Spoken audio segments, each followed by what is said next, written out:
আসসালামু আলাইকুম। Dream budget friendly two ডিবিএফটির পক্ষ থেকে আপনাদের সবাইকে স্বাগত জানাচ্ছি। আমি নোমান রাজু।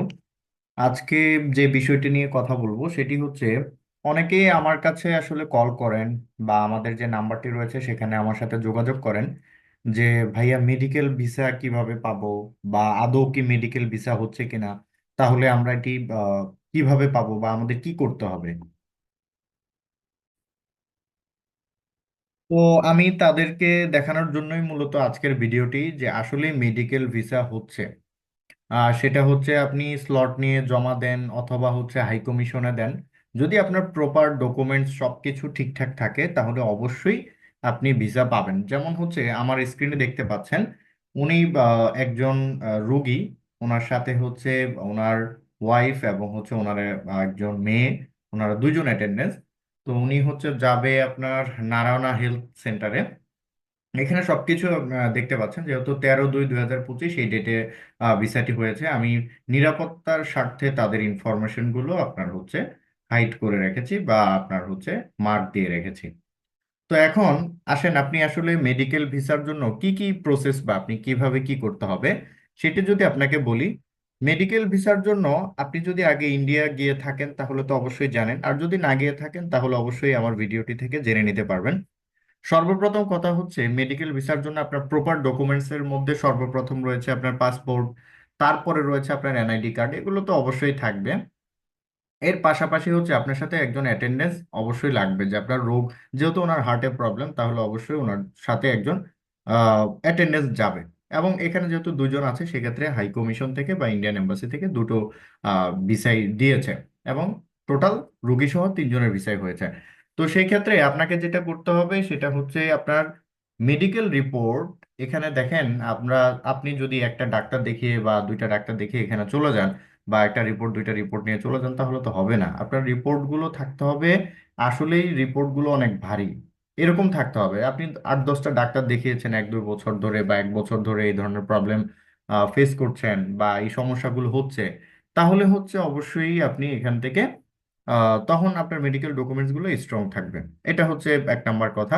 2 নাম্বার কথা হচ্ছে, ইনভাইটেশন লেটার তো অবশ্যই আনতে হবে আপনি যেই হসপিটালে যান না কেন। এটা হচ্ছে আরেকটা কথা। আর তারপরে হচ্ছে 3 নাম্বার সবচেয়ে গুরুত্বপূর্ণ বিষয়টি হচ্ছে এনওসি। তো এনওসি আপনি যদি হচ্ছে সরকারি চাকরি করে থাকেন, তাহলে যেমন উনি একজন সরকারি চাকরিজীবী, তো সেক্ষেত্রে ওনার জিও ছিল। তো এটা আসলে অনেক ইম্পর্টেন্ট, কারণ গভর্নমেন্ট জব যারা করে তারা অবশ্যই জানেন বিষয়টি, যে জিও ছাড়া আপনি বাইরে ভ্রমণ করতে পারবেন না, সেটা ট্যুরিস্ট ভিসায় হোক বা মেডিকেল ভিসা হোক, যে কোনো দেশের জন্য আপনার অবশ্যই একটা এনওসি অথবা জিও লাগবে। তো সেক্ষেত্রে ওনার এই জিও ছিল। তারপরে হচ্ছে ওনার ব্যাংক স্টেটমেন্ট। ব্যাংক স্টেটমেন্টটা অনেক বেশি গুরুত্বপূর্ণ। সেক্ষেত্রে আপনার অনেকেই বলে যে ভাই আমার এটা চেয়েছে ওটা চেয়েছে, কিন্তু আপনাকে এটা মাথায় রাখতে হবে যে আপনার কাছে এই জিনিসগুলো চেয়েছে কেন। কারণ হচ্ছে তাদের কাছে ব্যাপারটা সন্দেহজনক মনে হয়েছে বলেই কিন্তু তারা আপনার কাছে চেয়েছে। তো এখানে দেখেন, এটা হচ্ছে আপনার রোগীর যে পাসপোর্ট তা।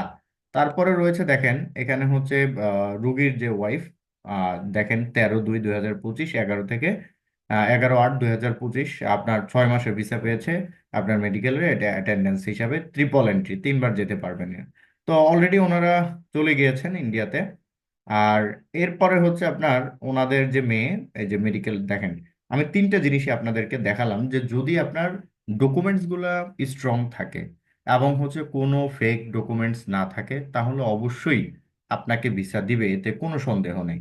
আর এই বিষয়টি আপনি কিভাবে হেল্প পাবেন, তাহলে আমাদের যে স্ক্রিনে দেওয়ার নাম্বারটি রয়েছে এখানে কল করবেন, অবশ্যই আমি আপনার সাথে কথা বলবো। অথবা আমাদের অফিস ভিজিট করতে পারেন যে কোনো দিন, কোনো সমস্যা নেই আপনার হচ্ছে শুক্রবার ব্যতীত। এছাড়া যে কোনো দিন আপনি আমাদের অফিস ভিজিট করতে পারেন, সেখান থেকেও আমাদের ইনফরমেশন জানতে পারবেন যে কিভাবে কি করতে হবে। তো আশা করছি ভিডিওটি দেখে অবশ্যই আপনার ভালো লেগেছে। আর আমি যে বিষয়গুলো বললাম, আপনি যদি ভিসা পেতে চান তাহলে আপনার মেডিকেল ডকুমেন্টসগুলো স্ট্রং হতে হবে, ব্যাংক স্টেটমেন্ট এবং এনওসি, এই জিনিসগুলোর উপরে অনেক কিছু ভ্যারি করে। তাহলে আশা করছি যে ভিসা পেয়ে যাবেন। তো পরবর্তী ভিডিওতে দেখা হবে, ততদিন পর্যন্ত ভালো থাকবেন আর সুস্থ থাকবেন। আর এই ভিডিওটি দেখে যদি আপনার ভালো লেগে থাকে তাহলে কাইন্ডলি আপনার ফ্রেন্ডদের সাথে শেয়ার করে দিবেন।